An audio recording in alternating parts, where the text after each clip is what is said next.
Boom. It's What? No, it's not. What is it? No, it's Wednesday, you fool. Wednesday, that's the Wednesday. one. Microphone's What's off. the matter with you? It's Wednesday. Definitely Wednesday. I know how I know it's Wednesday, and I'll tell you why. Yesterday was Tuesday. That is very observant of you. It's how I am. It's how I am. I would have known that.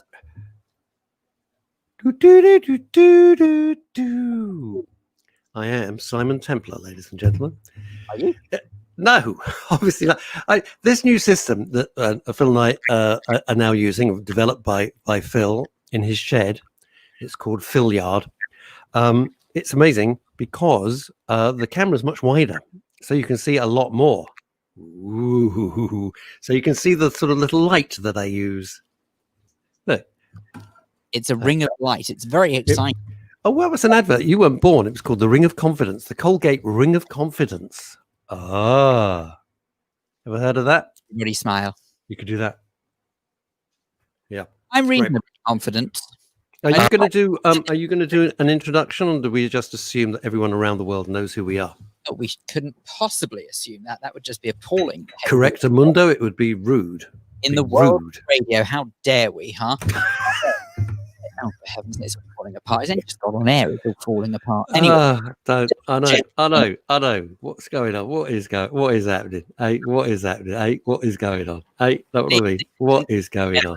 Maybe take this opportunity to welcome you to Wednesday's show here on Men's Radio Station. It's a daily show with him, Russ, Kane, and with me, Phil, Dave. So, correct. A pleasure, a great pleasure to have your company. And for anyone who has just tuned in, you never know, you may tuned in on the off chance, really. Not sure what you've stumbled across here. So who the heck are these pair of individuals just are these fools? Frankly, this is pretty much an hour of waffle, I have to tell you.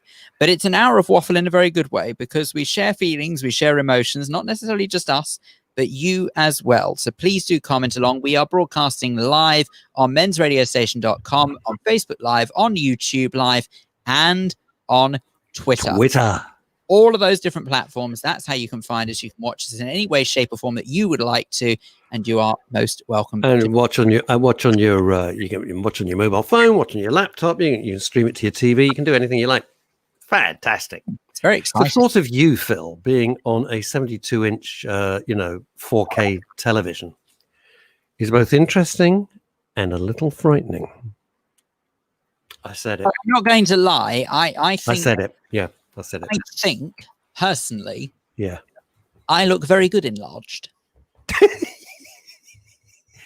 then again, but enough about your love life. We really don't want to know. And Elm Demure is hungover today. Why? Why is he hungover? I don't know. Ken, we need to know. What is the story? Morning Glory. What happened? Were you celebrating? Was there something good? Was there something fabulous? What's going on? But I do have to congratulate him on using all of my favorite emojis. He's gone for the martini. He's gone for what? A pina colada, a tot of whiskey, and a quart of beer. You see, without my reading glasses, these are my reading glasses, right? So I don't wear them in normal life just to read stuff. So I never look at emojis because I don't know what the hell, and also I don't know what the hell they mean. I've got no idea. So when people send me messages and there's emojis, and I'm going like, I'm not going to read any of that because I don't know what the hell I don't know what they're talking about. I don't know what it is. I don't know if I'm getting a round of applause or there's like a fist. God, nobody knows. Oh, there's Mr. Dave. Yeah, he moves like grease lightning. Your dad. Your dad is like the Usain Bolt of Hertfordshire. I have to congratulate him. He's mightily agile. He is extraordinarily agile for a man of 52. Oh, hang on just a cotton picking second. Ken Elm's birthday. Yeah. Was this your birthday, Ken Elm? Must have been his birthday, yeah. Are you a fellow Leo? Leo Sayer. Fellow Leo. No, Leo star sign. Oh, okay. I'm with you. Right. So yesterday, I'm going to switch this sound off. That's okay. That's very good. Oh. Anyway, I'm looking at my phone. So Eve Phantom, crazy name, crazy gal, has joined. That's good. Hang on. Forgot that. Well done. I forgot that. It's very good. So news for a living. It's almost like you did. So yesterday, here's a little update on what it's really like in life. And yesterday I had to go and get a blood test. It's an ongoing thing. There's no whatever. That's what we're going to discuss about that. So I had to go to a major London hospital to get my blood test because you can't get it at the GP anymore, and all the GP's closed like a fortress. I don't know if you've seen that. I don't know if you've been to your GP's office. The shutters are down, the doors are locked. There's 800,000 notices all over the place. That's it. So, to be frank, they used to have the shutters down to me way before COVID was invented. So, do you tell when you go to the doctors? Presumably, you just tell them what's going on. You tell them. Do you inform them? Yes, I do my own research. Yeah, I thought so. Why am I not surprised? I've gone through 7 years of medical school, not just because I have no intention of being a doctor, but actually just to make sure that I put the doctors in their place. Of course. Yeah. I have not been through 7 years of medical school, and I have to tell you that if anyone does look up things online and goes to the doctor thinking that they know better than said doctor, I have a real issue with you. I'm just letting you know. Yeah, the thing about the internet is whatever you've got, from the slight sniffles to your left leg dropping off, you're going to die. Look it up on the internet. You're going to die. That's it. The internet has one default setting. Whatever you've got, it's going to kill you. Unbelievable. That's true. You know, I never look up. I look up, but I don't think, oh, that's the cat. I want to talk to a medical expert. I don't want to talk to Doreen running a hairdresser's in Hartlepool, who seems to know better these days than someone who's trained for 10 years. Are you going anywhere nice on your holiday? Sip. See the game on Saturday, sir. Not that I am stereotyping in the least bit. Not in the least, not at all. Anyone who's hairdresser. Can we just say many happy returns to Ken Elm, who is indeed a fellow Leo who said that it was his birthday yesterday. Oh, happy birthday, Ken Elm. I don't know how quite. Oh, I didn't miss it because I sent him a message. Well, there you go. Guess what my message said? I reckon it's Go on, just guess. Have a player birthday. A player. That's what I did. Ken Elm, the Leslie Phillips of radio. Ding dong. Ding dong, I say. I've got to check. I don't suppose you could cash it for me, could you? Perhaps we could go outside to my jag. Leslie Phillips sort of made a career out of sounding a bit pervy. I like Leslie Phillips. I love Leslie Phillips. No, he didn't. Well, the Navy lark. Oh, you weren't born. But the Navy lark, he wasn't pervy in the left hand down a bit. Down a bit. Second here. Are you talking when he still used to go out saying dig dong? When he used to eye up creatures. Don't be ridiculous. Creatures, he eyed up women. What's wrong with that? What is wrong with that? Very pervy. It's not pervy. Very pervy. Sure, it's not pervy. Right, okay. Am I on my own here? Please help me out. I think it's pervy. It's not pervy. It's great. It's Leslie Phillips. It doesn't count. It's like saying Benny Hill was pervy. It was comedy. It was just what it was. That he was violent to the little Irish guy, Jackie Wright, smacking him on the head. It was comedy. It wasn't violent. Phillips will now forever be the Sorting Hat in Harry Potter. To anyone who doesn't know, he is the voice of the Sorting Hat. Is he? Films. I didn't know that. What, Slytherin and, Golders Green or whatever it is? Yes, it's the hat. The house. Which house you're going to be in. I know just where to put you. Golders Green. There we go. Perfect. Yeah, no stereotyping there either. Hey, I once stopped an interview. Having a go at me. Phil, what's pervy now was not pervy then. Okay. No, he's right. It's right. Yeah, but just people are just so blooming. Oh, I don't know. So yesterday I had to go to the hospital, right?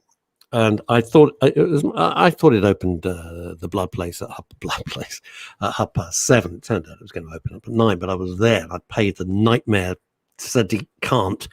bloody 15 quid congestion charge. So I thought, well, I'm there and I'm parked. Let's get on with it. But it was very, very interesting. This was a huge London hospital. Everybody, of course, strictly hygienic. Everybody masked. The one-way systems that they'd put in, they'd done it beautifully. Do you see what I mean, though? How they say that hospitals are the most safe. I felt very safe, apart from the woman decided in the queue to wear her mask, so her nose was showing. Oh, I hate that. What is wrong with people? She got yelled at. Good. She got yelled at big time styly. Yes. Yeah, so it was very good. North of the country has said that Leslie Phillips, lovely person. He was charming. Yeah, we're a huge Leslie Phillips fan. Huge. I absolutely love his films. I love his work. I just big fan of his. I tell you, I have another issue as well with masks as well. This probably won't work so well on the radio side of things. So I apologize to anyone who's listening to this on radio. But what is the deal when people wear it like this? So they actually have it under their chin. They look like they're auditioning for Witness 2 and being an Amish. You look vaguely Amish if you do that. Do that. I think. Just go, oh, I've got the horse and cart out. It's like, I don't know how they talk. Again, I think you've been stereotypical. Do you know? No, but I tell you how I think it reminds me. Do you look like Captain Birdseye or something? No, I think I look like Gregory Porter. Have you ever seen the way Gregory Porter? He wears an odd hat. Why does Gregory Porter always wear an odd hat? Is he always chilly? I don't know, but he's got the most amazing voice. So he's got a lovely voice, absolutely smashing voice. He can wear whatever the hell he wants. He can wear what he wants, do what he wants. Anyway, so let me just go back to the hospital. Let me go back to the hospital thing because I just wanted to give people an idea of what it's like if you didn't have to go. You walk in, and it's all one-way systems. Two very nice, excuse me, people at the door just as you walk in. And if you were wearing rubber disposable gloves, you have to throw them away straight away. Hand sanitizers everywhere. You have to do it.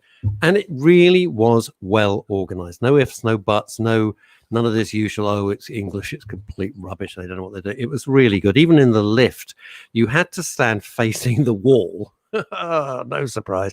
And you could only have like 4 people in the lift, this is a huge hospital, so you can imagine what that was like. And none of this crowding. You had spots where you were meant to stand. It was really good. And I have to say, I know I bang on about how much I love the NHS, but they were so, when they opened the departments, like, good morning, everybody. Hello, do come. They're so nice and so helpful, and they were terrific. But because it was crazy early, and I was going to go, and then I phoned you to see if you were still around by the Shard, just to see if you were there and join me for a coffee. I thought it'd be actually nice. I don't hang around. No, you're gone, mate. You're like Wile E. Coyote. You're gone. And is it Roadrunner? And so I got a coffee from the little stand. There was a little coffee stand nearby. Oh, is it the yellow one? It looks like it's like something out of France. No, that wasn't open. I know the one you mean, the van. No, it wasn't. It was called, oh God, I can't remember what it was, but it was playing like Jamaican music, and it was a very nice cup of coffee. Sam. They did that. Then I did my classic, and I. You help yourself to the lid, right, on the recyclable thing. Naturally, I put the wrong size on, so there's a girl behind me. Oh, excuse me. I said, "What's up?" Hello, ding dong. And I've got the. She said, "I was just worried that you were going to go like that, and the whole lid was going to go." It's very nice that people were even concerned. I said, "I know I'm an idiot, but thank you for spotting it." And I was directed to a most lovely, charming, quiet square. Now this is by London Bridge, by the way, which is where Phil usually can be found. And thank you, I agree. What? You can read that comment. No, that's pervy. What is?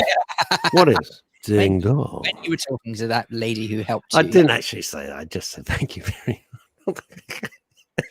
I'm not actually like this in real life, for God's sake.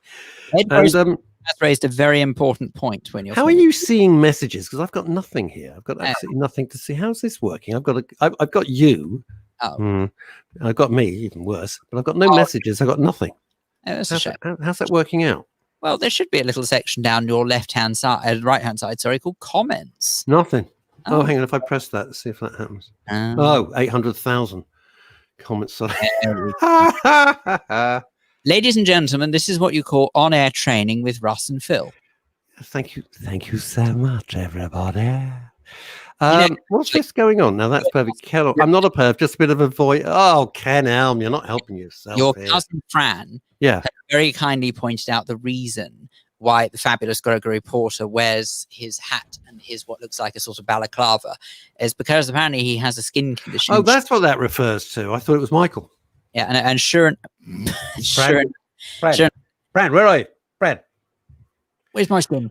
Now, She told me the other day that Michael who only calls her about 52 times an hour, can never find her. Now, this is an ordinary house. I mean, it's a beautiful house, but we're not talking about Downton Abbey, right, where you could hide for about a month and you'd never be found, right? I think it's a 4-bedroom house, or something, and she can never find her. Just right. It just makes me laugh so much. Right, sorry. Okay, hang on. Chrissy Holt. Do you want to read it out, Phil?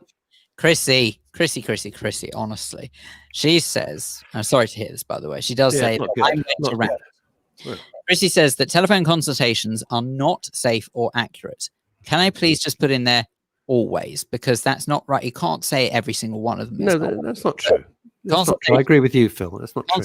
Consultations are not safe or accurate sometimes, because she says that her sister was diagnosed as having a urine infection and prescribed antibiotics. Right. 2 days later, she went to minor injuries because she was in such pain. Oh, God. They sent her to A&E, and she had a ruptured appendix. Oh, my God.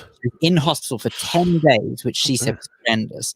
Nurses were noisy, no TV, no radio, no newspapers, no food. No food. There's got to be food. They can't. Food. Stalag 19. Come on, Chrissy. Got to be food.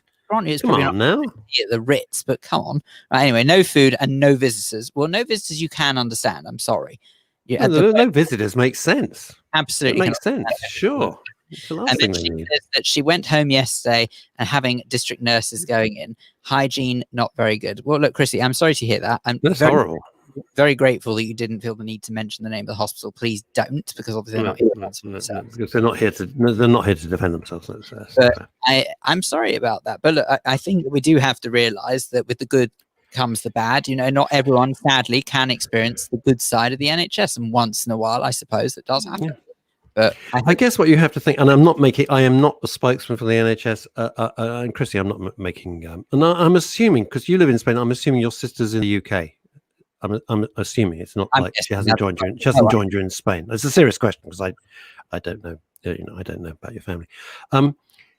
You're dealing with so many millions and millions of people. And one thing, if you're Londoners will get this, but it's a universal point that when you're waiting and you're listening to the other patients talking to the staff, one, they're invariably rude. I don't mean the staff, I mean the people coming in, which I don't understand, because you need them. They don't need you.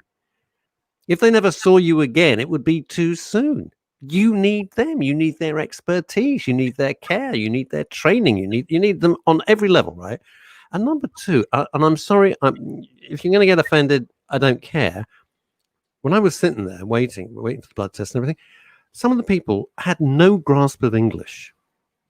It's really, really difficult. And they were making the staff's job really, really tough.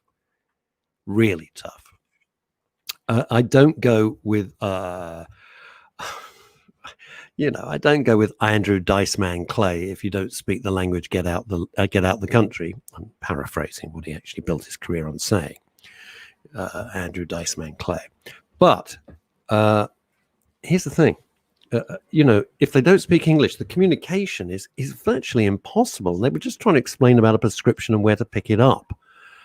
Boy, this took about, a good 12 minutes because the guy had no grasp of English whatsoever. So they've got a lot to contend with, a hell of a lot to contend with. Richard Todd, back in April, I had a telephone consultation with my GP for a small growth on the inside of my cheek. By the way, he says it's mouth cheek, in case you get excited. Doctor zoomed me, diagnosed me, referred me to my local hospital. They called me the same day. Following week, I was in and had it cut out. All that happened within the space of 7-8 days. An initial consultation via Zoom. No person-to-person contact. Terrific. It's the way forward. It's the way forward. It's saving them a hell of a lot of time. It's saving them it's saving them a hell of a lot of time. And it also saves time wasters. Totally. I mean, it saves time wasters. Now, Chrissy Holt's sister's had a horrible, horrible experience. How you could misdiagnose a burst appendix. Well, I'm not a medical person, but that is rough. I mean, and that's bloody painful. Let's not kid ourselves. That's horrendous. That could have gone seriously south. Thank God it didn't. But the point is this, there are so many blooming time wasters, a lot of malingerers, and a lot of people who they can't cope. And this is a way. This is a way of sorting it in some way. Now, where I do worry. On a different note, Lisa Molidaru. I'm sorry, but Hang on. No, let's get Lisa Molidaru. Yes, Lisa Molidaru. Lisa. I apologize if I mispronounced your name, but she says here, and this is amazing. I had no idea that this was the case. That she worked with Benny Hill. Wow. So you must have known Cherry Gilliam.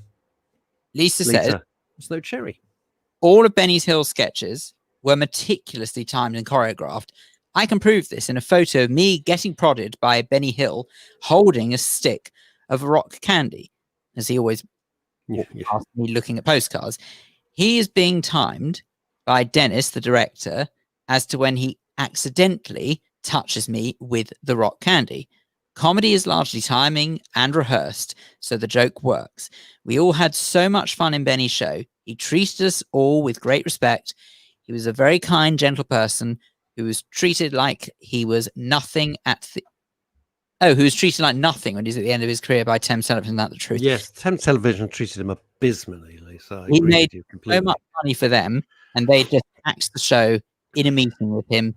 He died soon after, some would say, from a broken heart. Yeah. Goodness. Yeah. I think it's important to stress, obviously, that Thames Television is not what it used to be. So any association with the name Thames now, probably best not to associate their treatment. Is there a Thames TV? I have no idea. I don't watch. Thames is kind of a subsidiary. It's a production company now rather than a channel. Oh, right. So it's not like a broadcast thing. It's a production. Oh, no. Okay. Paul Claridge, the man in the pork pie hat. Good afternoon, guys and gals. Oh, God. You really? Can't use that phrase. I don't want to ever hear that phrase again, because you'll be wearing gold jewelry next and tracksuit. And then I can't even go there. Hope he's rotting in the seventh ring of hell. Sorry, I'm a bit late. I'm up a ladder again. Up a ladder again. I'm going to get you together with my cousin Michael. Still working on Cornell's Juliet balconies. As you do. Paul, I have no idea what the hell that means. A Juliet balcony is a small balcony. Am I right? Your dad is running. Yes, because God, I'm going to put him in the Olympics next. Because there's someone at the door. So, Monty, is that Monty going nuts? That's Carlo barking. Sorry. Oh, I've sent you a gift. What do you want? I decided again. I've sent you something coming in from you. Yes. Well, I'm not talking to myself, am I? Because I like you. Because it's a nice thing. It amused me. I saw it and I bought it in America, and I'm having it sent straight to you. My goodness. Thank you. Wow. Be you within American mail and everything. It'll be with you within a week or two. Can I I'll say that's for tomorrow. Thank you. No, you won't get it tomorrow. No, I know. I too had peritonitis when I was 7. Jeez, it's murder. It's awful. And still remember the pain in the gut. It was horrendous. I had my appendix when I was 15. God almighty. You think you've been shot. It really, really hurts. Richard Todd, we can book local GP appointments via app. An app? App? Don't know what that means. He said, why not have two options? Would you like a Zoom appointment? Oh, I see. Would you like a Zoom appointment, or do you really need to see a GP? No, Zoom. For most of the stuff, Zoom is fine. Well, might I suggest that they start off with Zoom, and then he should be at the discretion to say, that actually think you better come in for this one. Yeah. Now, where this falls down, and I'm not generalizing, but it's a serious point. Elderly people, I don't mean me, I mean seriously elderly people who are not tech savvy. I'm not pretending to be tech. I thought you said you don't mean you. I can cancel the gift. I can cancel it. I can just contact PayPal and just say no.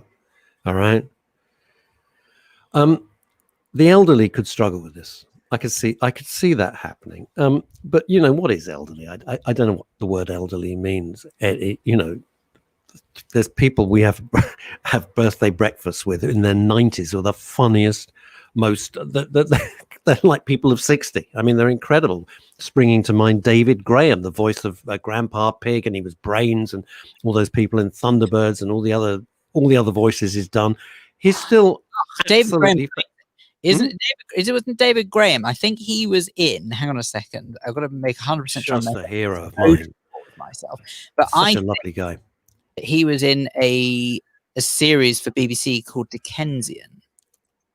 Could have been. I mean, he's like the king of voiceovers. He's 93 or 4 now, and he rocks up for breakfast. He's just hilarious.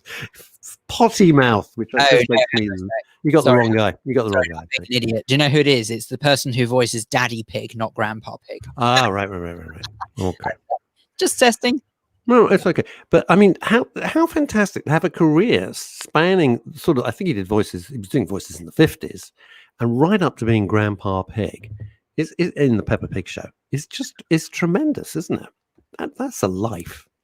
That's a life, isn't it? Eh? Richard Todd. Apparently, the voice of Parker in Thunderbirds. He was Parker in Thunderbirds. Yes, me lady. It was all that. That was all David Graham. Oh, I'm excited. He's such a lovely guy. But we actually, it's too rude. I can't say. Richard Todd. I watched a classic Benny Hill clip. Do you want to read this, actually, Phil? Would you mind?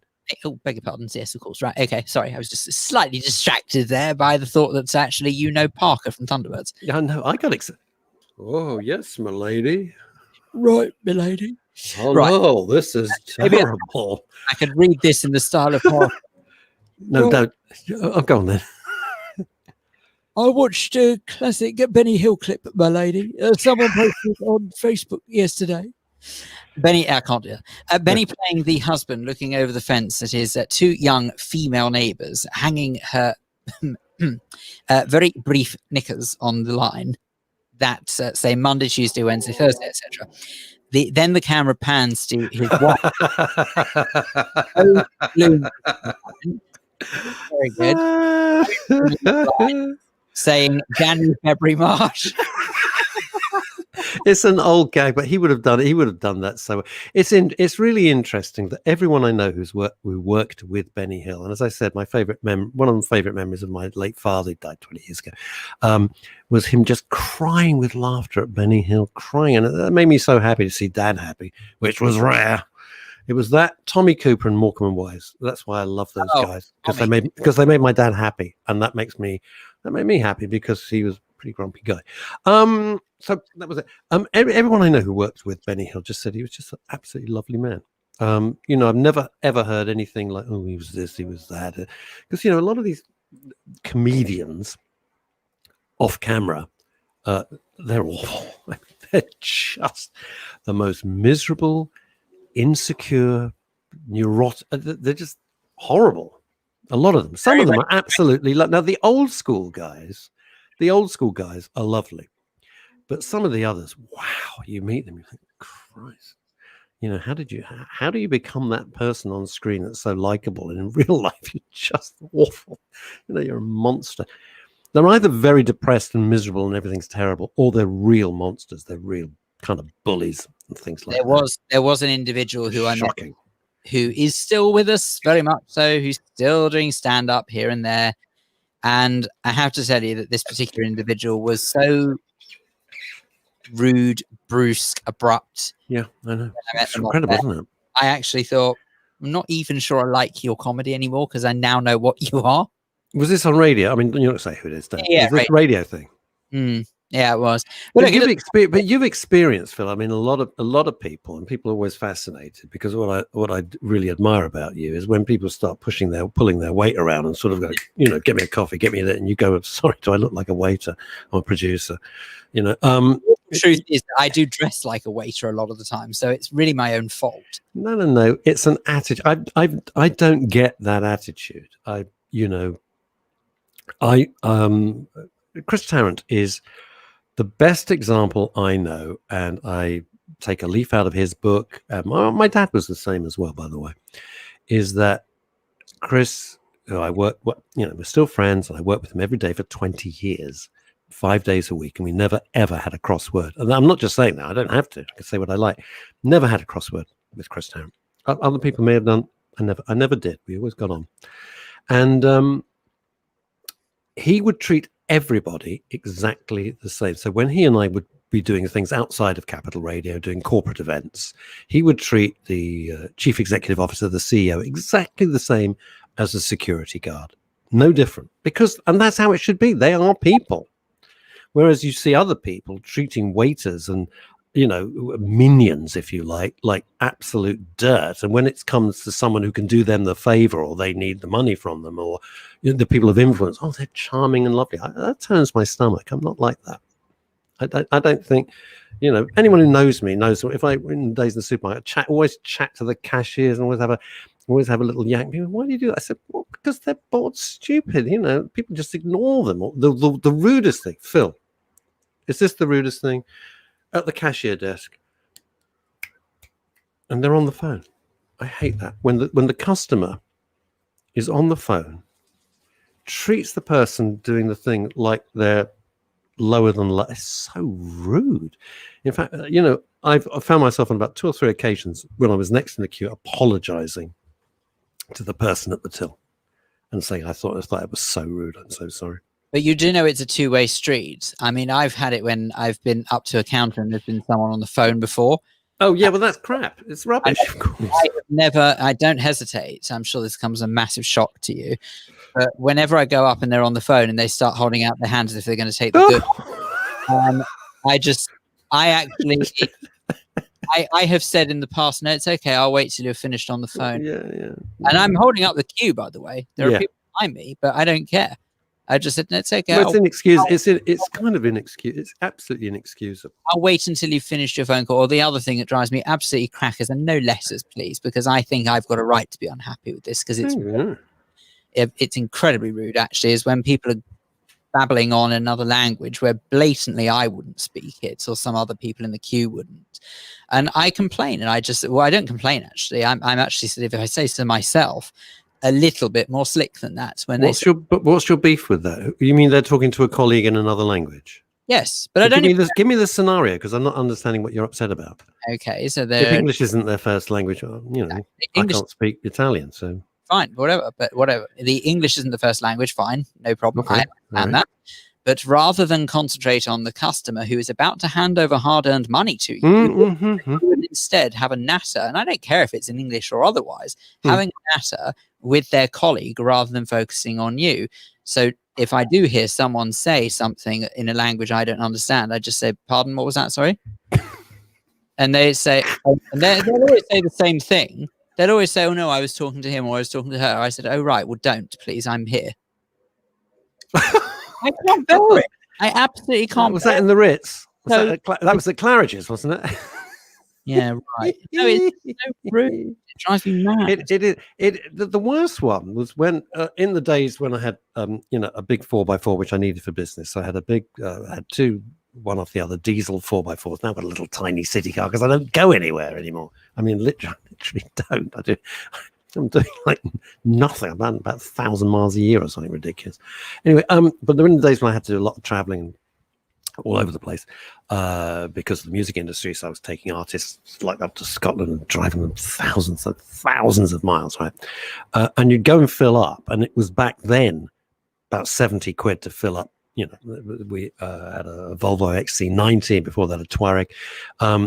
Great cars, by the way, absolutely fabulous cars. You'd pay, so you go up to the cashier, you're paying £70. 70. It's a lot of money. And they would not look at you, exchange, or the word thank you. That would drive me mad. I know they don't own SO or Mobile or Shell. I get that. They're just working at minimum wage. I get that. But it just is like, here's 70 quid. Oh, crumbs. Should I thank you? Chrissy's stricter than me. She says, does me too, Phil, being ignored. I just walk away and go somewhere else. You get the impression Chrissy Holt is like seriously hardcore. I think she's seriously hardcore. Ramsey Y. Musalam. Hi, Ramsey. I'm with Russ. Always treat all people in an organization with the same courtesy and respect from the CEO to the cleaner. Yeah, and back to Ken Elm's point. I agree with that, except for one thing. I'd say from the cleaner to the CEO. I actually put the cleaner first because I think they work slightly harder. Personally. Well, come on. One's doing a physical job, which is essential. Let's not dismiss that. It's essential, right? And the other's responsible for possibly billions of pounds. So both jobs are absolutely essential. Yeah, both jobs are essential, but I couldn't probably be CEO, but with a bit of luck I could be the cleaner. I couldn't do that. I don't think. You couldn't be a cleaner? No. Why? It's not that I wouldn't want to be, but I'm not very good at it. So I think that it's more productive if I do what I'm I thought you were fastidiously clean. That was not your whole thing. I'm very tidy. Well, yeah. But in terms of clean, I have to confess that we have someone who kind of helps with that.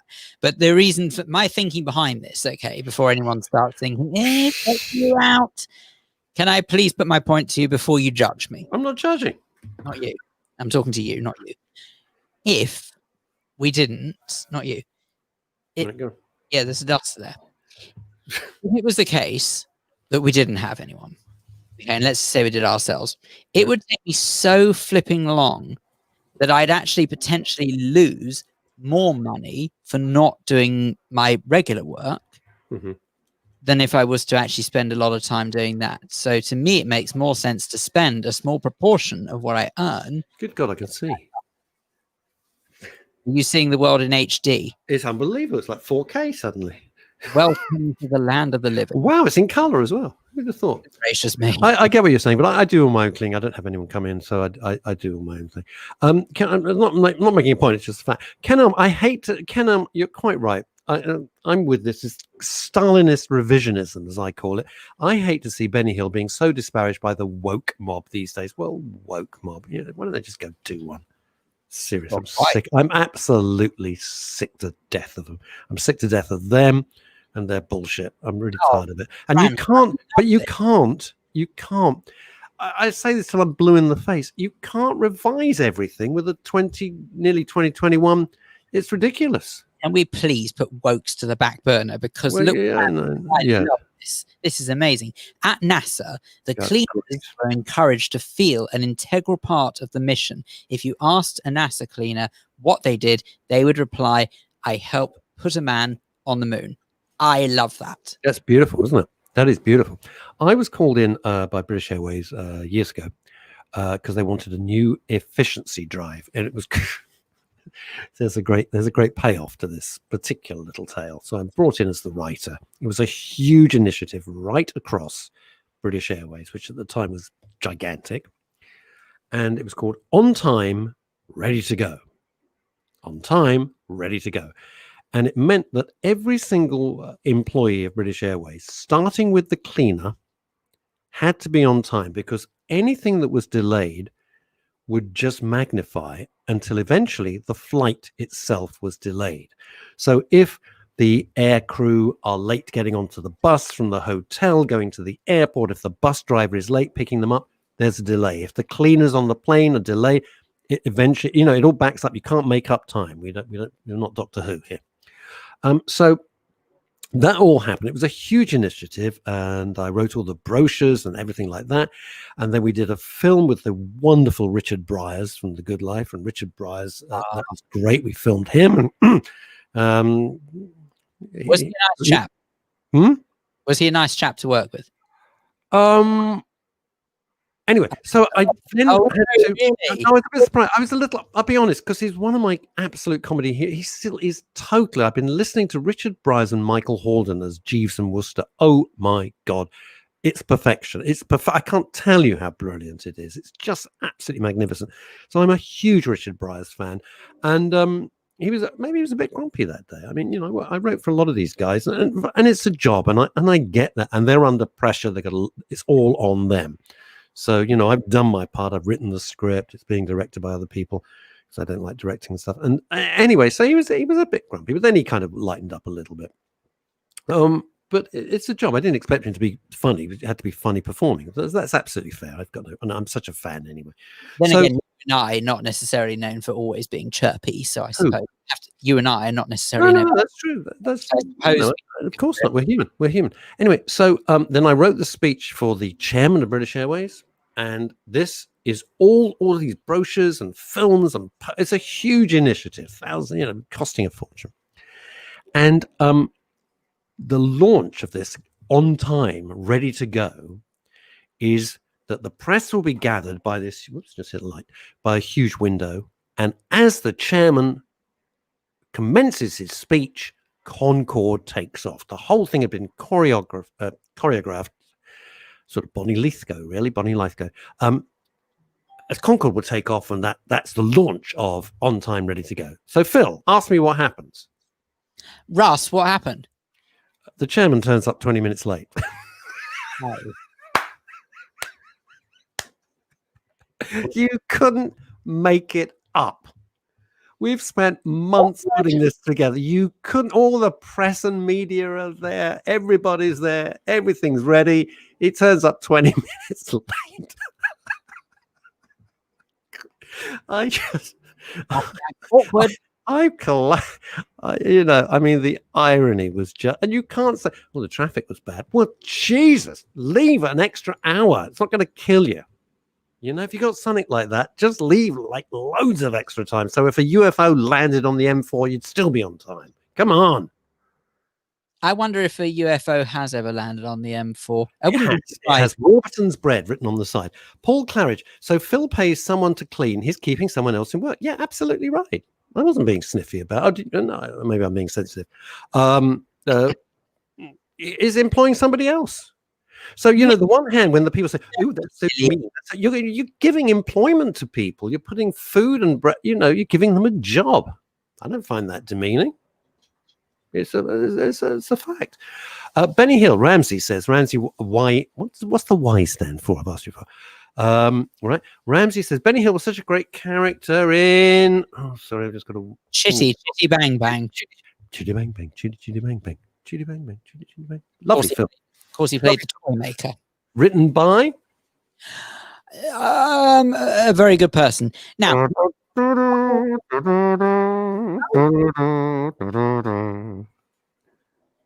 Ian Fleming. Yes. Now, can I also just point out as well that I believe that the Y in Ramsey's name stands for yes, because Ramsey makes or it could just be Y. Maybe it's just Ramsey Y Masalam. That would be genius. What's your name? Ramsey Y Masalam. Why? Could be that. Could absolutely be that. Yeah. It's good. The best thing about the chairman turning up 20 minutes late is no one could give him a bollocking. I mean, you can't. You guys, the chairman of British Airways, you cannot go, can I have a word? You can't do it. Now, there speaks a man who really doesn't know me. Phil, you wouldn't. I'm brought in. I'm representing a production company. I'm representing film directors, editors. I'm representing printers. I'm representing dozens and dozens of people. What? I want to make sure they're blacklisted. No, thank you. It's not my. By that point, you got to understand. By that point, my responsibility is done. I've delivered all the scripts, everything that they required, all the material, all the collateral material. My job's done. I'm finished with that. And if you get paid, then I suppose that's the main thing. Of course I got paid. Ken Elmchenur. Hang on, before you read Ken Elms, yeah. I was speaking of being on time and telling someone. What wire are you waving? You're waving a wire. What is that? I'm waving a charger. Okay. I just thought I would. I don't know what to wave. I'll wave a duster. No, it's a little bit like a snake. Be left out of this. If this is a waving thing, I'm going to wave a duster. I just want to show that I'm down with waving kids. Good Lord. God, you are the Uri Geller of Hertfordshire. How are you? Anyway, right. Do you think Uri Geller's real or fake? Everybody, what do you think? Real or complete fake? Wait. Right. First and foremost, he's not here, and secondly, don't people's opinion. Do they think an opinion? Do they think he's really gifted in a believe in what Uri Geller believes in? I'm just curious. Oh, Phil, I got to say something. Hang on. Ramsey's middle name is Yakub. Arab Jacob. And Ramsey, I like those little pots you can get in like Tesco's and Sainsbury's. They're like bio, oh no, that's Yakult. Sorry, move on. I've screwed up. Move on. Anyway. I thought maybe he'd done a Dragon's Den and made absolute millions from those little pots. Millions of bacteria. That's the one. In which case, he's the man to know. Oh, gosh almighty, he's good for the gut. Anyway, the upshot is that what happened. Right, hang on a second. Oh, we got some votes coming in here. Vote. Francine Warner from Northwest London. No, real. Ed hang on. Now she says not real. Fran, which is it? No, I think she means not real. She just left off the T. Oh, right. But anyway, Okay, So, not real. Okay. cousin, why am I interpreting? Anyway, the upshot, She's my cousin. I don't know why you're interpreting. God knows. there was this chap who was supposed to appear on a Christmas program that I was producing Mm-hmm. years gone past, and it wasn't actually on Christmas Day. It was just, you know how over this festive season that radio and television shuts down for some peculiar reason, it comes up with a lot of funny programs. Because you made all the Christmas shows in July. So anyway, I was producing one of the breakfast programs anyway. So this chap was supposed to speak to us at, I think it was something like 8:30 in the morning. It wasn't terrible. It wasn't that early, really. And he was supposed to tell us about what was coming up on Christmas television, I think it was. Anyway, I phoned him. I got my colleagues to phone him. I had a team around me working on it. They were constantly trying, couldn't get through to him. And I text him saying, you know, where are you? By this time, it was about 10 minutes into what should have been his slot, and the presenter was just waffling on because they hadn't got anything else to do. Anyway, text. And eventually he calls back 20 minutes after he was supposed to be on air. And then when I have a go at him, he gets ratty with me. He just said, "I'm doing this as a favor, you know." And I love that. I love that attitude. I'm doing it as a favor. I said, "Well, might I suggest that this is no favor to me by giving me 15 minutes of blank airtime?" So he said, "I don't know if I care very much for your attitude." And I said, "Well, I don't care very much for your tardiness with punctuality. Goodbye," and hung up. So I think I made a friend. So you having lunch with this person soon? Or, Yeah, or seeing what? him tomorrow, actually. Oh, Yeah. okay. Yeah, sounds good. Good buddies now. It's very interesting. This whole passive aggressive thing is really, it fascinates me. Fair, I Because wasn't passive. there's a no, but bear with. I loved that show. It made me. I know. I'm a minority of one. I thought it was funny. Miranda. Everyone loathed it. I thought it was funny. Other people absolutely hated it. No. They hated it as much as I hate Keith Lemon. Oh, Keith I know Lemon. it's a character. I know it's a character. It's an actor called Lee Francis. I know. No. I can't bear the character. So there we go. Appalling. Exactly the same way that, you know, Sacha Baron Cohen was a character when he was Ali G. Yeah, of course. Or whatever the heck he was. I hated all of his characters. They're not. Do you know how quiet he is in real life? Some people I know were at a dinner party years ago when Sacha Baron Cohen was absolutely huge, and it was like somebody's home and everything, and then people left, and they said, and I think the host or hostess said to somebody, and said, "Well, what did you think of Sacha?" And he went, "Sorry, what? But you were sitting next to Sacha Baron Cohen." He went, "What?" That's what I love. People can be, when they're off, and they're just quiet, and they're normal, and they're not like raving mad. I love that. I love that about people. That's what it's like in real life. I think that's a great thing. I think that's a great attribute to have. Right, where were we? Oh yeah.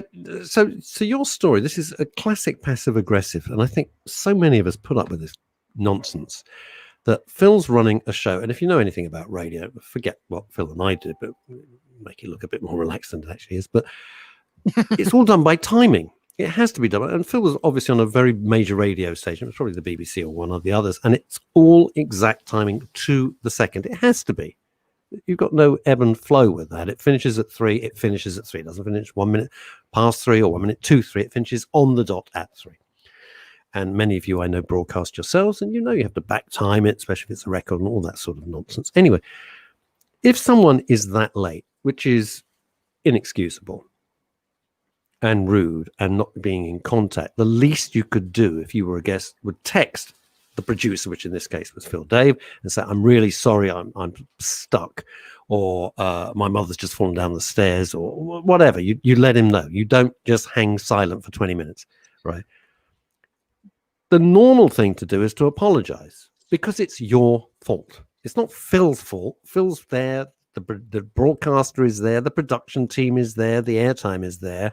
They're doing everything that they're supposed to do. It's your fault you're not there.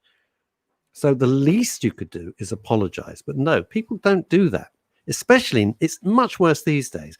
Instead of saying, "Mr. Dave, I'm very sorry. Let's, I'll explain why. Let's just do the show." No, they take the aggressive, passive, and sometimes it's passive aggressive, and sometimes it's just purely aggressive, turning on like it's your fault that they're late. And I can't bear that. It's a real bugbear with me. Phil's much better. Phil's, you wouldn't think so, but Phil's would just tell you that, get lost and sort of. I try and be a bit more polite, Chrissy Holt, can you explain this woke thingy? Well, that's a very, very, very good point, Chrissy. I mean, we could talk about it for about a week. The definition is appearing on your screen now. Woke, Okay. being conscious of racial discrimination in society and other forms of oppression and injustice. Now, in itself, There you go. if you read that, you can't really argue with it. In itself, if you just read that as a naked statement, woke means being put. Can you pop it back up again? If that's not, I don't know. I've another 50 pence in the meter. Hang on. But I'll spring for the 50p. No, made of money. Woke means being conscious of racial discrimination. Fair enough.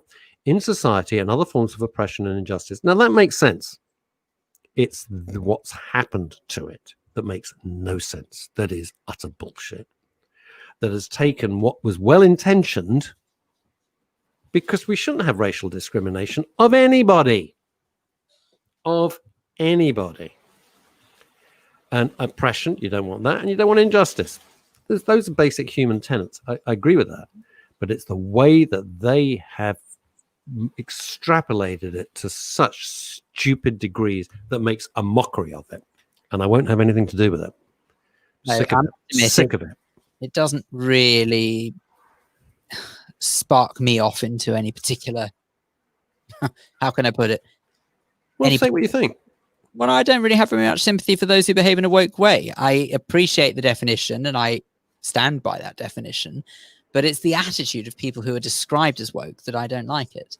This sort of veracity that one sort of displays in terms of trying to get your point across. And if you are wrong, you are wrong. And I don't like that. Well, you saw a tiny example of that when I put up the picture of Adele. Now, it was a guessing game. There was no subtext to it. I would tell you if there was. You know what I'm like. It was just I had no idea who the photo was of. None. I was stunned. I was amazed. So I just said, guess who this is? End of. Right? And this person went absolutely raving mad, putting in all sorts of interpretations of what I meant. And I was like, you're just mad. I think we can get to this. I think we've got to the stage in life before the Civil War starts that you can just say, do you know what? I think you're mad as a box of frogs. Get lost. End of. That's the end of the conversation. What's the point? Why are we wasting our energy on it? Now back to Uri Geller. Whoops, they still Yeti. Ken Umjuna. Now Ken Umjuna to haunt you with the microphone. That's it. Ken Umjuna, by the way, I know we always have a good laugh and player and all the rest of it, but he was a very, very senior journalist on Fleet Street, known by many. He was a very heavy, serious guy, right? Fake. The Mirror, the Daily Mirror. It's hilarious. I'm just looking over. I'm looking over the top now. No, I'm going down. Hang on, I'm going to hide behind this caption now. I'm hiding behind the caption. I'm going to peek up, see if you're still there. Yep. So BBC. Fake. The Daily Mirror sent me to spend a day with Uri Geller many years ago with a bunch of broken watches. He failed to make a single one of them work again with me watching closely. This is the bit I love. Claimed he needed more time, not with those watches, and me to change my attitude towards him. Of course, Kenan, it was all your fault. It was your fault. It's genius, isn't it? It's your fault, Kenan, because your attitude was wrong. That made the watches not work. What a load of crap. Although I have to say, Phil, in defense of Uri Geller, I have to say, obviously, Uri does believe in what he does, and he's made a very successful career. He's made millions out of it. I had dinner with him once at a charity dinner. He was at my table. And apart from the fact that he drove me round the bend about an auction item, I ventured it. I thought, well, I know it's Uri Geller, but I'm about to lose my temper here because I had to auction it. And he's at the table, and obviously people want him to do the bendy cutlery, spoon, fork gig. And why not? It's his big thing, right? It's his big shtick. And he picked up, now, had he brought something out of his pocket?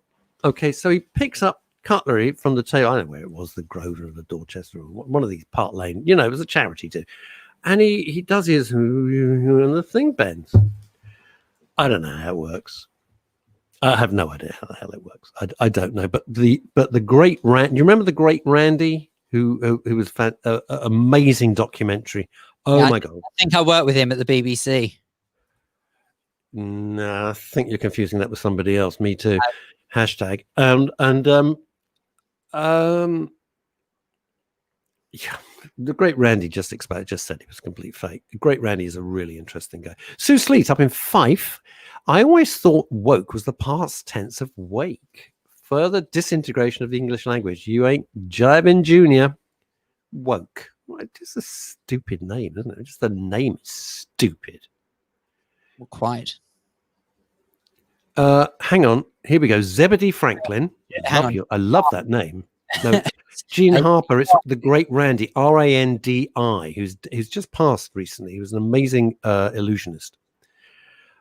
Zebedee Franklin. High risk to freedoms and liberty when woke mentality silences an opposing viewpoint. Couldn't agree with you more. Stifling debate and creating greater division. So ironic. Zebedee Franklin. I have been saying this. Phil has been saying this.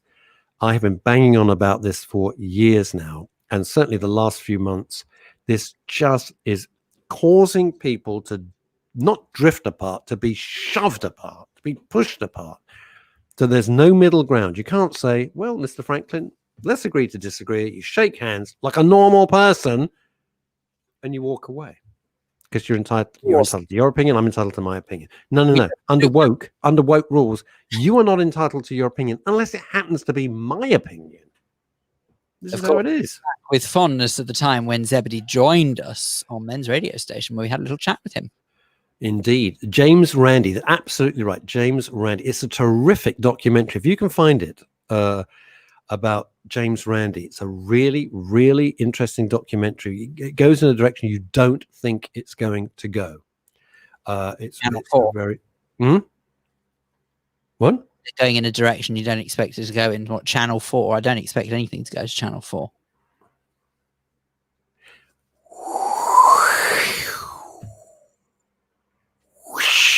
No idea. You've lost me. Don't talk about.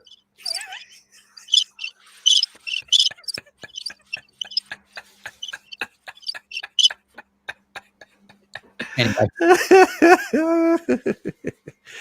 It is a kind of fascist, man. I find it kind of like a fascist. Like the irony is, they're so liberal and everything's marvelous, and I just think they just feel like fascists to me. It's the fascist thought police. If you agree with me, that's fine. If you don't agree with me, well, you're a racist. You're a this. You're a Luddite. You're a misogynist. You hate. It's nuts, and it will really come back to bite them. Will we live? Guaranteed. It's guaranteed. It's gonna come back to bite them, and it won't be nice because the pushback. I've been saying this for months now. The pushback is going to be huge. Hey, people have had enough. Coming back to bite us. Yeah. Can I suggest that everyone or anyone who has watched or listened to the show today, you come back to, as it were, bite us, hey, on Friday morning, because Russ and I are going to be back for the 3-hour show, which is always very exciting, amongst numerous guests that we'll be joined by. Of course, we have our little TV roundup with Chantel Rickards. And you know what? Chantel is terrific. She gives us lots of ideas to keep us amused through these times of lockdown. Yes, she does. Indoors. She knows her onions. Yes, she does. She knows her onions, and she knows her television channels as well. Mm-hmm. So, amongst others, we will hear from Chantel. And I very much hope that we'll hear from you as well. I am going off now to a customer. I'm going to risk it for a biscuit. I'm actually doing one of my rare site visits. Blimey. You get what? What? Can I tell you what I did yesterday really quickly before I forget? For the first time forever, I went out to a restaurant yesterday. Holy moly. I took advantage of Eat Out to Help Out. 50% off the bill. Thank you very much. I think so. I'll be having some... no, on Friday, tomorrow, sorry, not tomorrow, Friday, I've got to ask you, who pays that extra 50%? Does the restaurant take the hit, or does the government subsidize? I don't know the answer, by the way. Government subsidizes, but I will leave you with that thought. We'll discuss it potentially, if we remember. But anyway, have a great afternoon. Have a good day tomorrow. See you Friday at 11. Bye.